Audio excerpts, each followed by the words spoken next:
आज हम जानने वाले हैं रेफरेंसेस। रेफरेंस क्या होता है एक्सेल में?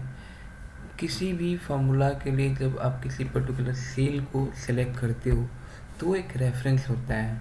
ठीक है, रेफरेंस दो प्रकार के होते हैं, रिलेटिव रेफरेंस और एब्सोल्यूट रेफरेंस। ठीक है, इसका योगदान बहुत ही है क्योंकि जब आप फार्मूला लिखोगे तो इस पे काफ़ी ध्यान रखना पड़ेगा आपको, क्योंकि जब आप इसे रेफरेंस इसका जो नहीं यूज़ करोगे ना तो फार्मूला आपका गलत हो सकता है। वो मैं अभी बताने वाला हूँ। देखिए, रिलेटिव रेफरेंस क्या होता है? रिलेटिव रेफरेंस होता है कि किसी सेल को, है ना, आप ऐसे ही सेलेक्ट कर लो। जैसे मान लीजिए देखिए, इसमें रिलेटिव रेफरेंस में होता है क्या है कि यहाँ पे कोई डॉलर साइन ही लगा होगा इसमें, है ना। जैसे मान लीजिए मैं इन दोनों को सम करना चाह रहा हूँ, ये है प्लस ये। ठीक है, थोड़ा सा मैं इसका साइज बढ़ा देता हूँ ताकि आपको दिखे बढ़िया से। ठीक है, ये देखिए, तो आपने क्या किया, ये यहाँ पे बढ़ा दिया। अब आप इसको ना आगे की ओर फार्मूला को, क्योंकि होता क्या है जब आप फार्मूला को कॉपी करते हो तो ये जो सेल रेफरेंस है ना चेंज हो जाता है। अभी देखिए हमारा सेल जो है कितने में है, I6 में है और J6 में, तो ये दोनों को प्लस कर रहा है, राइट। जब मैं इसको ड्रैग करता हूँ नीचे, है ना, तो सेल रेफरेंस ऑटोमेटिक ये चेंज हो जाएगा। अब देखिए यहाँ पे आ गया, जब मेरा सेल यहाँ पे था तो ये 6 नंबर कॉलम को सिलेक्ट कर रहा था यहाँ पे। जब मैं नीचे आता हूँ तो ये फिर 7 नंबर को सिलेक्ट कर रहा है, क्योंकि मैं जो आगे बढ़ रहा हूँ तो मेरा क्या हो रहा है, सेल जो है आ रहा है, बट अपने आप आ रहा है, क्योंकि हमने तो केवल यहाँ पे डाला था। बट मैं जब आंसर के लिए इसको कॉपी करके मैंने नीचे लाया इसको, तो सेल वो अपने आप सेलेक्ट कर लिया, क्योंकि जिस सेल में होगा कर्सर वो सेलेक्ट कर लेगा, वो उसमें रो सेलेक्ट कर लेगा। तो इसे हम रिलेटिव रेफरेंस कहते हैं, जहाँ पे ये चेंज होता रहता है अपने आप। ठीक है, बट कुछ चीज़ें कभी कभार ऐसे आती है कि आपको फिक्स करना है। फिक्स करना है मतलब कि आपका ये चेंज ना हो। अब मान लीजिए मैं इसी फॉर्मूला को इधर राइट की तरफ लेके जाता हूँ।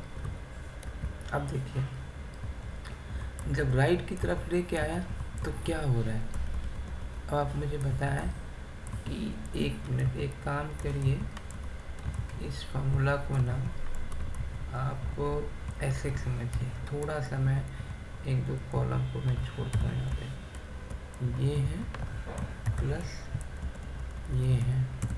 ठीक है, तो इसको तो ड्रैग कर दिया, तो ये तो रिलेटिव रेफरेंस में। लेकिन जब आप इस फॉर्मूला को आगे बढ़ाएंगे तो देखिए यहाँ पे 0 आ रहा है। पता है क्यों आया?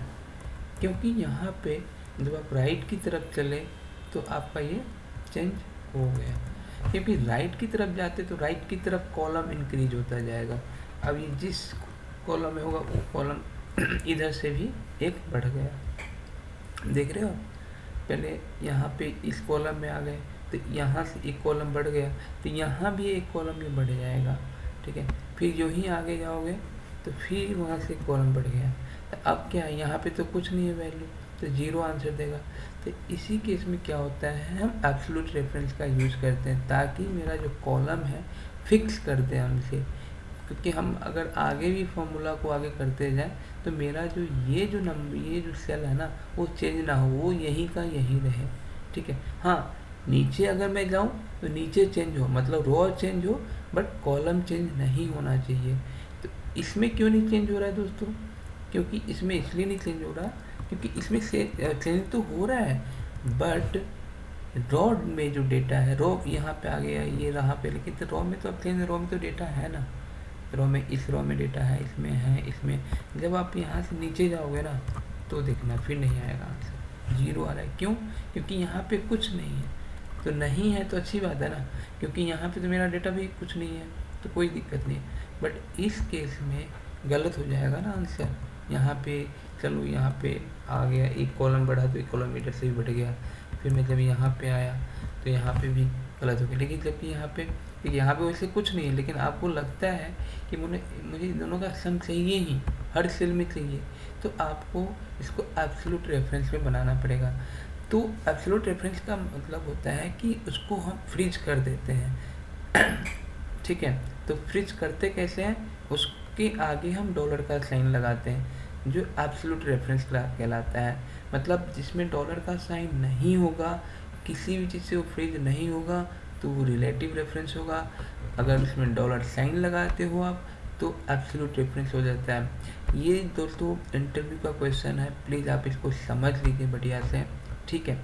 अब देखिए, अब दिमाग लगाने वाली बात है कि मैं अगर इधर जा रहा हूँ तो मेरा क्या चेंज हो रहा है, कॉलम चेंज हो रहा है ना। और मैं अगर इसी फार्मूला को मैं अगर नीचे लाऊंगा, मैं इसे नीचे लाऊंगा तो क्या होगा, तो मेरा मानना है कि मेरा यहाँ तक जो है ना, मेरा रॉ तो चेंज करे ही, बट अगर इधर जाए तो कॉलम चेंज ना हो। तो मुझे जब मैं राइट जा रहा हूँ तो मुझे क्या कराना है, जहाँ पे मैंने पहला फार्मूला लिखा था वहाँ पे क्या करना है, कॉलम को फ्रीज कर देना है, रॉ को फ्रीज नहीं करना। कि रॉ तो मुझे चेंज होना चाहिए मेरे लिए, क्योंकि मैं नीचे जा रहा हूँ तो डेटा मेरा नीचे हो रहा है, हर रॉ का डेटा आ रहा है। तो रॉ को फ्रीज नहीं करना, आपको कॉलम को फ्रीज करना है। कॉलम यही दोनों पकड़ के रखे, ठीक है, और रॉ चेंज होता रहे। तो आपको कॉलम को फ्रीज करने का तरीका क्या है, आप इसमें कॉलम क्या है, आई और जे है, तो आई और जे के आगे आप डॉलर साइन लगा दीजिए ठीक है, ये डॉलर साइन लगा दीजिए। अब देखिए, अब आप इस फॉर्मूला को ड्रैग कीजिए, ठीक है, और इसी फॉर्मूला को आप आगे ले जाइए। ये देखिए, अब आप देखेंगे सब में रॉ तो चेंज हो रहा है, देख रहे हो आप, बट ये आप इस तरीके से भी कर सकते हो।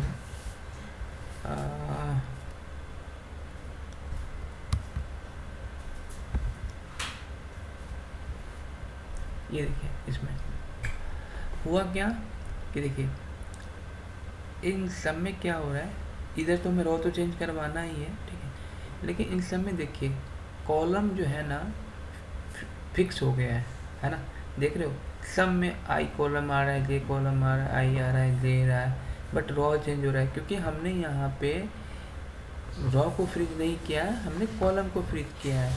बट जब भी आप किसी भी इसमें कॉलम या रो को फ्रीज कर दे तो एब्सोल्यूट रेफरेंस हो जाता है, राइट। और जो आपका रिलेटिव रेफरेंस होता है उसमें कोई वो नहीं रहता है, मतलब फ्रीजिंग का ऑप्शन रहता है, ठीक है। तो ये हो गया आपका एब्सोल्यूट रेफरेंस, ठीक है दोस्तों।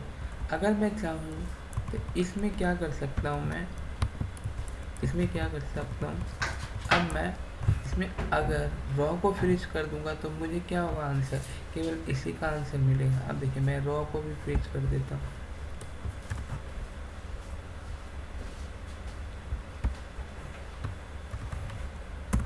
ठीक है दोस्तों। अब लो इसको ड्रैग कर दो, आप इसको भी ड्रैग कर दो, देखो अब क्या हो रहा है। अब आप देखो यहाँ पे, देखो यहाँ पे देखो 6 ही आ रहा है ना, मतलब यहाँ पे जो है आपका रो भी फ्रीज हो गया है, मतलब रो भी अब चेंज नहीं हो रहा है। तो यही जो होता है ना रेफरेंस होता है। जब भी आप आगे टॉपिक पढ़ेंगे, जैसे आप बड़े बड़े फार्मूला लगाएंगे, तो वहाँ पे इसका बहुत यूज होने वाला है। इस चैप्टर को आप सही से समझिए, absolute reference and relative reference, इसको समझना है। देखिए इंटरव्यू में तो ये पूछ लिया जाएगा कि एब्सोल्यूट रेफरेंस क्या है, रिलेटिव रेफरेंस क्या है, हो सकता है आप बता भी दोगे, बट आपको माइंड में बैठाना है कि जब आप आगे फॉर्मूला लिखोगे तो आपका जो है रेंज इधर से उधर ना हो। जैसे भी लुकअप का फॉर्मूला लिखोगे उससे में बहुत इंपॉर्टेंट होता है इसका, वो मैं आगे के वीडियो में आपको मिल जाएगा, बट फिलहाल के लिए बता रहा हूँ कि रेफरेंस यही होता है। एब्सोल्यूट रेफरेंस होता है, रिलेटिव रेफरेंस होता है। एब्सोल्यूट में होता है डॉलर साइन लगता है, रिलेटिव में कोई डॉलर साइन नहीं होता, बिल्कुल फ्री होता है। तो आज का मेरा टॉपिक यही था दोस्तों। अगर आपने पुराने वीडियो नहीं देखे हैं, अगर आपको पुरानी वीडियो देखनी है तो इस वीडियो के नीचे डिस्क्रिप्शन में उसका लिंक दिया हुआ है, वो भी क्लास आप जाके कर सकते हैं, ठीक है, और आप अपने डेवलप कर सकते हैं। एक वीडियो अभी आगे बनने वाली है जो एक्सेल से क्या क्या फ़ायदे हैं वो सभी मैं कवर करूँगा। ठीक है, आपको इसमें डैशबोर्ड वगैरह भी सीखने को मिलेगा। फ़िलहाल के लिए दोस्तों मैं यहीं पे वीडियो रोकता हूँ, क्योंकि वीडियो लंबी हो जाएगी। Thank you for watching.